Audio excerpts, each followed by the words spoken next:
Once upon a midnight dreary, while I pondered, weak and weary, over many a quaint and curious volume of forgotten lore, while I nodded, nearly napping, suddenly there came a tapping, as if someone gently rapping at my chamber door. "'Tis some visitor," I muttered, tapping at my chamber door. Only this and nothing more. Ah! Distinctly I remember, it was in the bleak December, and each separate dying ember wrought its ghost upon the floor. Eagerly I wished the morrow, vainly I had sought to borrow from my books a case of sorrow, sorrow for the lost Lenore, for the rare and radiant maiden whom the angels name Lenore, nameless here forevermore. And the silken, sad, uncertain rustling of each purple curtain thrilled me, filled me with fantastic terrors never felt before, so that now, to still the beating of my heart, I stood repeating, "'Tis some visitor, entreating entrance at my chamber door, some late visitor, entreating entrance at my chamber door. This it is, and nothing more." Presently my soul grew stronger, hesitating then no longer.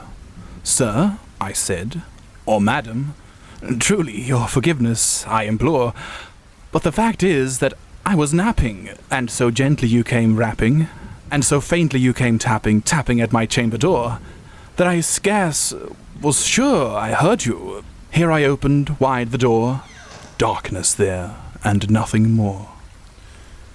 Deep into that darkness peering, long I stood there, wondering, fearing, doubting, dreaming, dreams no mortal ever dared to dream before.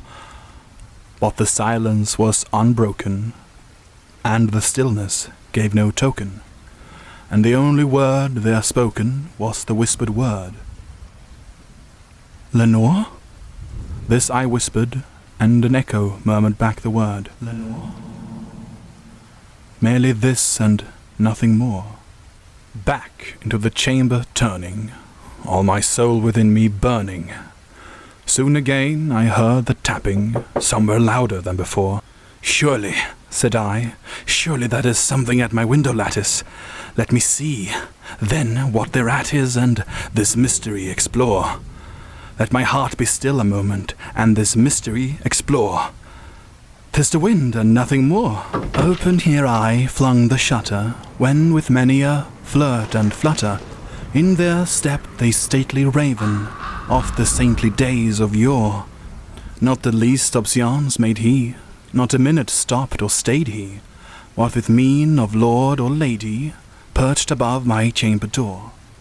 Perched upon a bust of Pallas, just above my chamber door.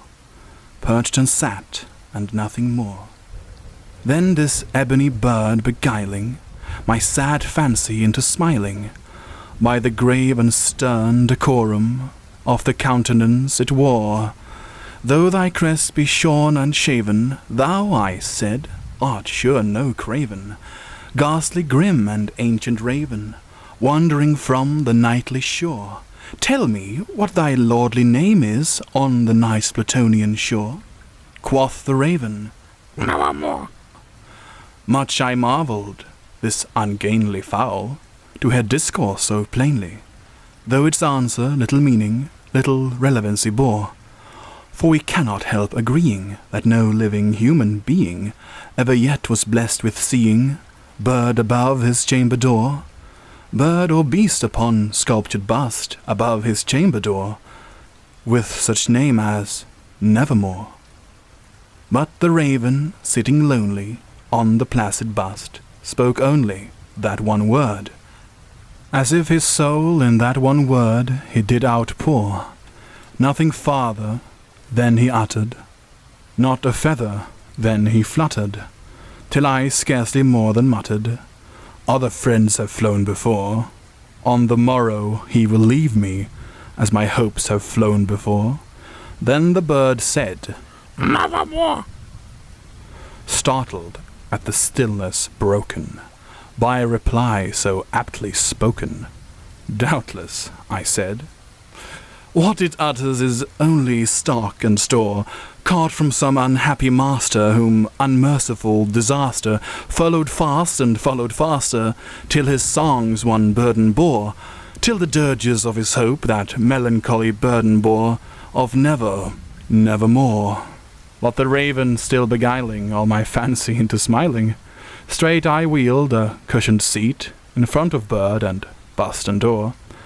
Then upon the velvet sinking I betook myself to linking fancy on to fancy, thinking what this ominous bird of yore, what this grim, ungainly, ghastly, gaunt, and ominous bird of yore meant in croaking, nevermore. This I sat engaged in guessing, but no syllable expressing to the fowl whose fiery eyes now burned into my bosom's core.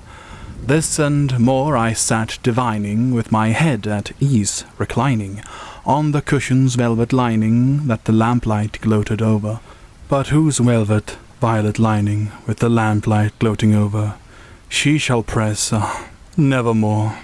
Then methought the air grew denser, perfumed from an unseen censer, swung by seraphim whose footfalls tinkled on the tuffled floor. "Wretch," I cried, "thy God has lent thee, by these angels he has sent thee, respite, respite, and nepenthe from my memories of Lenore.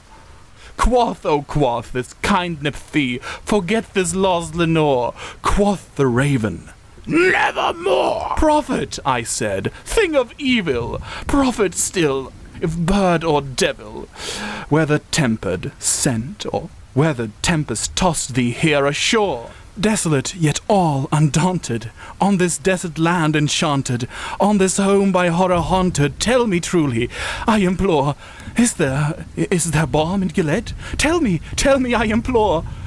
Quoth the raven, "Nevermore." "Prophet," I said, "thing of evil, prophet still, if bird or devil, by the heaven that bends above us, by that God we both adore, tell this soul with sorrow laden if, within the distant Eden, it shall clasp a sainted maiden, whom the angels name Lenore, clasp a rare and radiant maiden, whom the angels name Lenore." Quoth the raven, "Nevermore." "Be that word our sign of parting." "Bird or fiend," I shrieked, upstarting, "get thee back into the tempest and the night's Plutonian shore. Leave no black plume as a token of thy lie thy soul hath spoken. Leave my loneliness unbroken. Quit the bust above my door. Take thy beak from out my heart, and take thy form from off my door." Quoth the raven, "Nevermore." And the raven, never flitting, still is sitting on the pallid bust of Pallas, just above my chamber door, and his eyes have all the seeming of a demon's that is dreaming, and the lamplight o'er him streaming throws his shadow on the floor, and my soul from out that shadow that lies floating on the floor shall be lifted nevermore.